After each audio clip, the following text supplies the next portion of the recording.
Hello friends, how are you? कैसे हैं आप लोग? दोस्तों आज हम लोग बीईओ के लिए मोस्ट क्वेश्चन का कलेक्शन सेट 28 करने जा रहे हैं। ठीक है, 27 तक चैनल की प्लेलिस्ट पे पड़ा हुआ है, आप जाके वहाँ देख सकते हैं। दोस्तों यहाँ पर बहुत ही महत्वपूर्ण सामान्य अध्ययन के विस्तृत रूप से काफ़ी अच्छे प्रश्न हैं। ठीक है, और न कि सिर्फ ये मतलब बीईओ के लिए नहीं, आने वाले आपके सभी एग्जाम में, ठीक है, बहुत ही महत्वपूर्ण है। तो दोस्तों चैनल को आप सब्सक्राइब कर दीजिएगा और लास्ट तक बने रहिए और अपने दोस्तों से शेयर कर दीजिए दोस्तों को। ठीक है, उनसे भी सब्सक्राइब के लिए बोल दीजिए। ठीक है, ताकि लेटेस्ट वीडियो जब भी वीडियो अपलोड हो तो उसको लेटेस्ट नोटिफिकेशन सबसे पहले उनको मिले और आपको मिले। ठीक है, चलिए चलते क्वेश्चन नंबर फर्स्ट पे। पहला क्वेश्चन आप स्क्रीन पे देख रहे हैं, नंद वंश के पश्चात मगध पर किस राजवंश ने शासन किया? ठीक है, ऑप्शन आपके स्क्रीन पे है। तो दोस्तों इसका राइट आंसर ऑप्शन नंबर ए होगा। ठीक है, मौर्य वंश ने। ठीक है, नंद वंश के अंतिम शासक घनानंद थे। ठीक है, और उनको हराकर राजवंश का पहला चंद्रगुप्त मौर्य शासन किए। ठीक है, चलिए आगे चलते हैं नेक्स्ट क्वेश्चन पे। दूसरा नंबर क्वेश्चन है, मौर्य काल में शिक्षा का सर्वाधिक प्रसिद्ध केंद्र कहाँ था? यहाँ ब्लैंक जगह पे कहाँ होगा? तो दोस्तों इसका right answer option number C होगा। ठीक है, तक्षशिला। ठीक है, मौर्य काल में शिक्षा का सर्वाधिक प्रसिद्ध केंद्र तक्षशिला था। ठीक है, चलिए आगे चलते हैं नेक्स्ट क्वेश्चन पे। तीसरा नंबर क्वेश्चन है, मुद्रा राक्षस नामक पुस्तक का लेखक कौन था?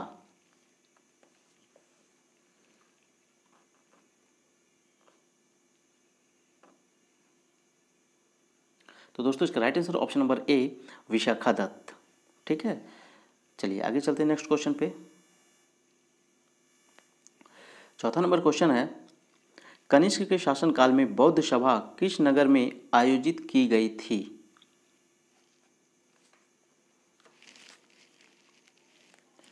तो दोस्तों इसका right answer option number C है। ठीक है, कश्मीर में।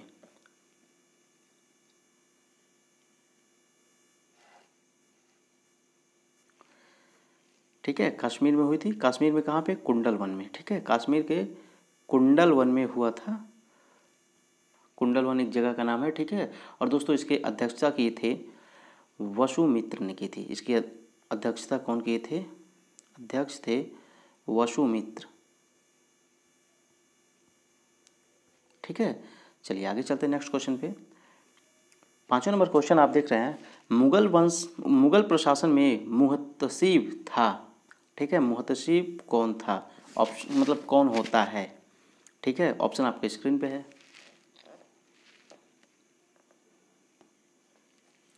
तो दोस्तों इसका right answer option number C होगा। ठीक है, लोक आचरण अधिकारी को मुहतसिब बोलते हैं। ठीक है, मुगल काल में, मुगल प्रशासन में। चलिए आगे चलते हैं नेक्स्ट क्वेश्चन पे। सभी भक्ति संतों के मध्य एक समान विशेषता थी कि उन्हें, ठीक है, ऑप्शन आपके स्क्रीन पे है।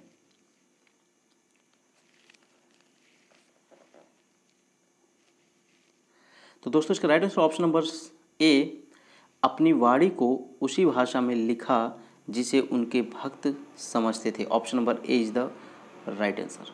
चलिए आगे चलते हैं नेक्स्ट क्वेश्चन पे। 30 नंबर क्वेश्चन है, गुलाम वंश का प्रथम शासक कौन था?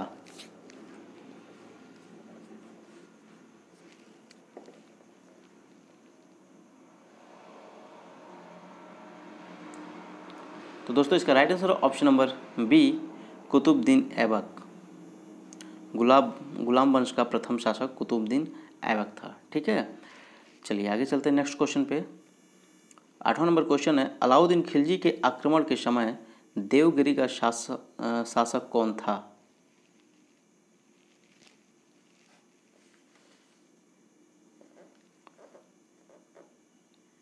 तो दोस्तों इसका right answer option number A Ramchandra Dev. ठीक है, चलिए आगे चलते हैं नेक्स्ट क्वेश्चन पे। 9 नंबर क्वेश्चन है, वर्ष 1947 के भारतीय राष्ट्रीय कांग्रेस के दिल्ली अधिवेशन की अध्यक्षता किसने की? ऑप्शन आपके स्क्रीन पे है।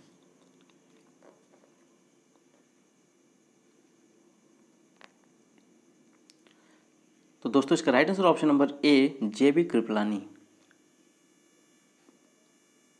ठीक है दोस्तों, आपसे बता दें यहाँ पे इंपॉर्टेंट क्वेश्चन है ये।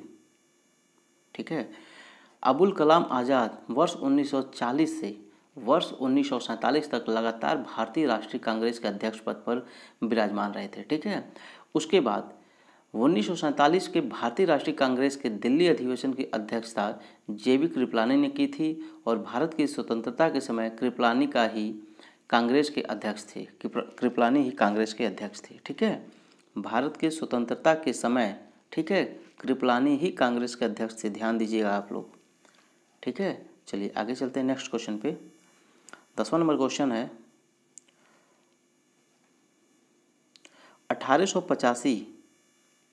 1885 में संथालों ने किस अंग्रेज कमांडर को हराया? ऑप्शन ए कैप्टन नेक फेविल, option B lieutenant Bastin, option C major Barrow और ऑप्शन डी कर्नल व्हाइट।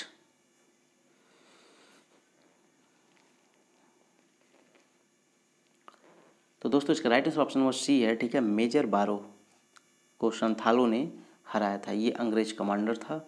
ठीक है, मेजर बारो 1855 में। ठीक है, चलिए आगे चलते हैं नेक्स्ट क्वेश्चन पे। 11 नंबर क्वेश्चन है अखिल भारतीय किसान सभा के प्रथम सत्र की अध्यक्षता किसने की?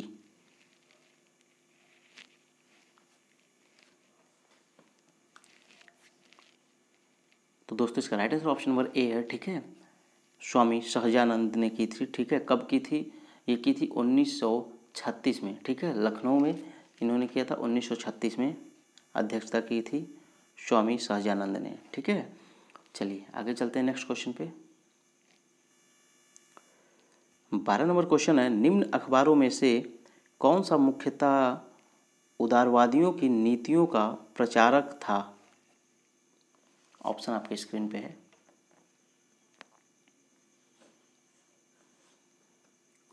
तो दोस्तों इसका right answer option number B होगा। ठीक है, लीडर। चलिए आगे चलते हैं नेक्स्ट क्वेश्चन पे। 13 नंबर क्वेश्चन है निष्क्रिय विरोध के सिद्धांत का प्रतिपादन किसने दिया?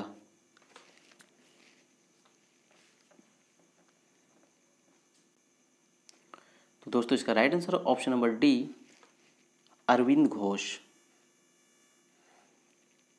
चलिए आगे चलते हैं नेक्स्ट क्वेश्चन पे। 14 नंबर क्वेश्चन है अंग्रेजी शासन काल में भारत का कौन सा क्षेत्र अफीम उत्पादन हेतु प्रसिद्ध था?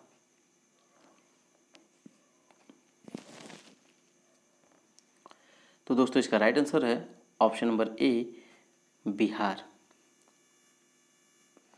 ठीक है, चलिए आगे चलते हैं नेक्स्ट क्वेश्चन पे।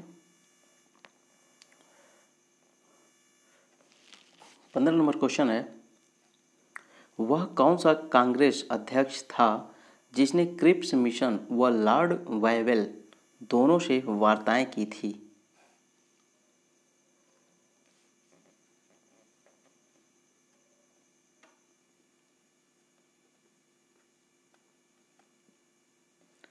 तो दोस्तों इसका राइट आंसर ऑप्शन ए है अबुल कलाम आज़ाद। ठीक है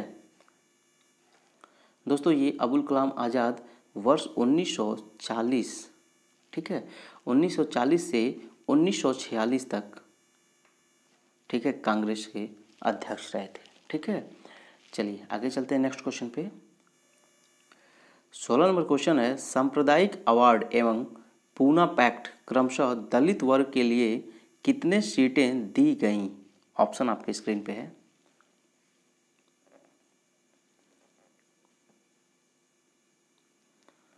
तो दोस्तों इसका right answer option number B क्रमशः 71 व 147।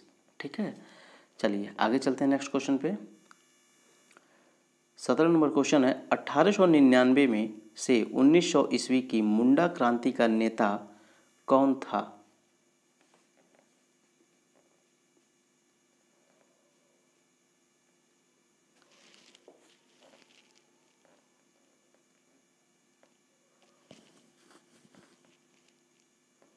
तो दोस्तों इसका right answer option number C होगा बिरसा मुंडा। ठीक है दोस्तों, आपसे बता दें कि 1899 से 1900 ईस्वी में मुंडा आदिवासियों का विद्रोह छोटा नागपुर से शुरू हुआ था। ठीक है, उसके नेता बिरसा मुंडा थे।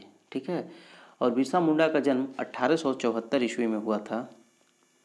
बिरसा मुंडा थे आदिवासियों के नेता थे और इनका जन्म 1874 ईस्वी में हुआ था और 1895 ईस्वी में बिरसा ने अपने आप को भगवान घोषित कर दिया। ठीक है, जिसकी वजह से 1899 ईस्वी में क्रिसमस की पूर्व संध्या पर बिरसा ने मुंडा जाति का शासन स्थापित करने के लिए विद्रोह का ऐलान किया। ठीक है, और जून 1900 में जेल में उसकी मृत्यु हो गई। ठीक है, 1900 में मृत्यु हो गई जेल में। ठीक है, बहुत इंपॉर्टेंट क्वेश्चन था, इसलिए हम आप लोगों को डिटेल बता दें। चलिए आगे चलते हैं नेक्स्ट क्वेश्चन पे। 18 नंबर क्वेश्चन है, अनुशीलन समिति थी। ऑप्शन आपकी स्क्रीन पे है।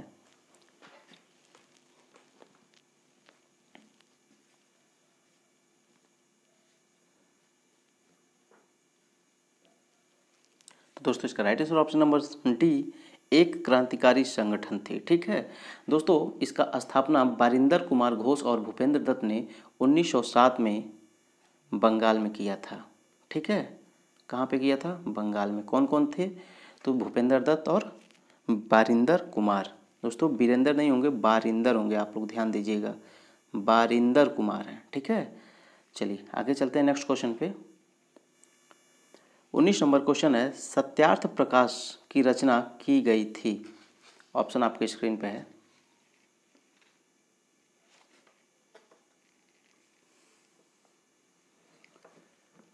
तो दोस्तों इसका राइट आंसर है ऑप्शन नंबर डी, मूल शंकर स्वामी यानी कि दयानंद सरस्वती।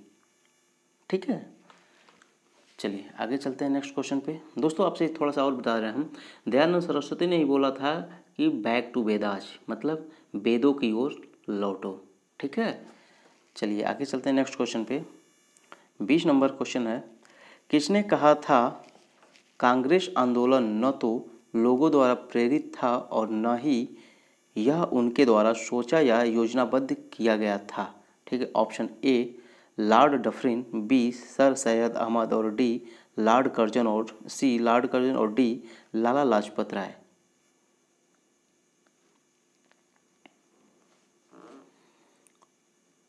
तो दोस्तों इसका right answer option number B, Sir Syed Ahmad. ठीक है दोस्तों, कब कहा था इन्होंने? 1888 में। ठीक है, 1888 में सर सैयद अहमद ने कहा था कि कांग्रेस न तो लोगों द्वारा प्रेरित था और न ही यह उनके द्वारा सोचा या योजनाबद्ध किया गया था। ठीक है, चलिए आगे चलते हैं नेक्स्ट क्वेश्चन पे।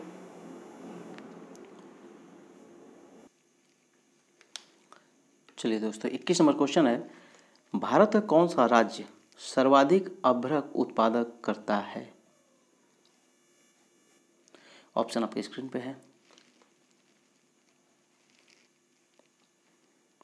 तो दोस्तों इसका राइट आंसर है option number option number B, Bihar. ठीक है, चलिए आगे चलते हैं नेक्स्ट क्वेश्चन पे। 22 नंबर क्वेश्चन है, भारत में ऊर्जा उत्पादन एवं उपभोग के संबंध में निम्नलिखित में से कौन सा कथन सही नहीं है? ठीक है, ऑप्शन आपके स्क्रीन पे है।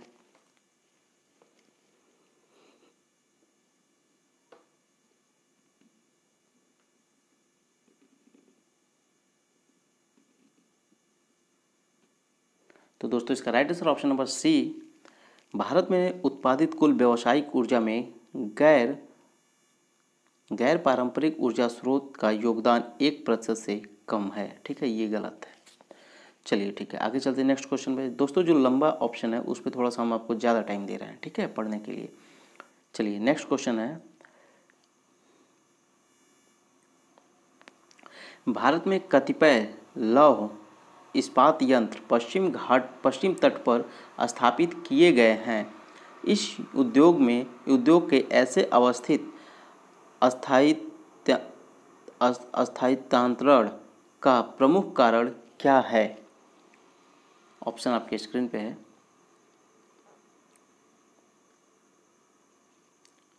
तो दोस्तों इसका right answer option number B होगा। ठीक है, गोवा एवं मध्य प्रदेश के कुछ भागों में उत्तम श्रेणी के लौह अयस्क निक्षेप का मिलान तथा इस क्षेत्र से इस्पात निर्यात की तुलनात्मक सुविधा। ठीक है, option number B is the right answer. चलिए आगे चलते हैं नेक्स्ट क्वेश्चन पे। 24 नंबर क्वेश्चन है, निम्नलिखित में से किस संविधान संशोधन अधिनियम को लघु संविधान कहा गया था?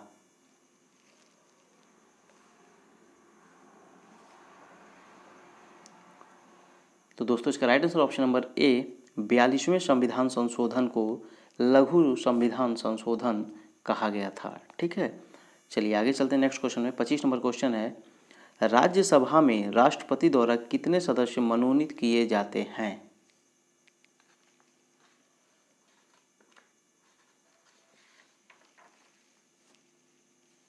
तो दोस्तों इसका right answer option number C 12 लोग। ठीक है, चलिए नेक्स्ट क्वेश्चन चलते हैं। 26 नंबर क्वेश्चन है, भारत में पंचायती राज व्यवस्था सर्वप्रथम राजस्थान और यहाँ पर ब्लैंक जगह है में प्रारंभ की गई।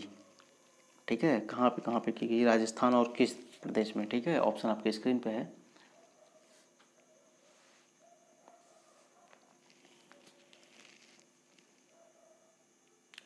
तो दोस्तों इसका right answer option number D Andhra Pradesh. ठीक है दोस्तों, पहले राजस्थान में शुरू हुआ था, कब हुआ था? 1959 में। ठीक है, और उसके बाद दूसरा पंचायती राज व्यवस्था स्टार्ट हुआ था आंध्र प्रदेश में। ठीक है, option number D is the right answer. चलिए आगे चलते हैं नेक्स्ट क्वेश्चन पे। पंचायत के चुनाव कराने हेतु निर्णय किसके द्वारा लिया जाता है?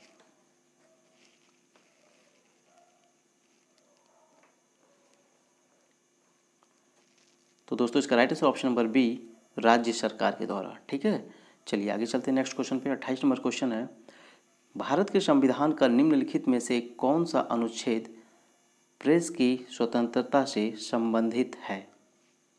बहुत ही इंपॉर्टेंट क्वेश्चन है ये।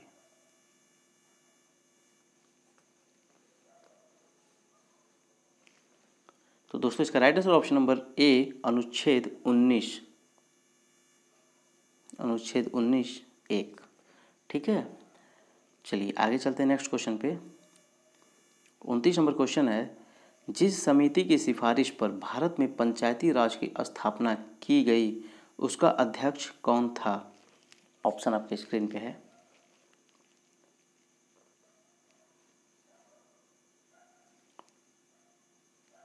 तो दोस्तों इसका right answer option number C होगा बलवंत राय मेहता समिति।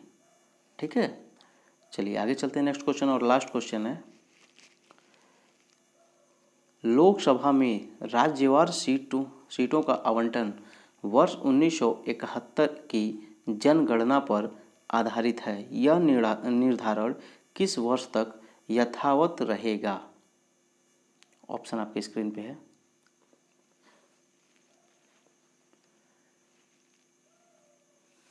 दोस्तों इसका right answer option number B वर्ष 2026 तक।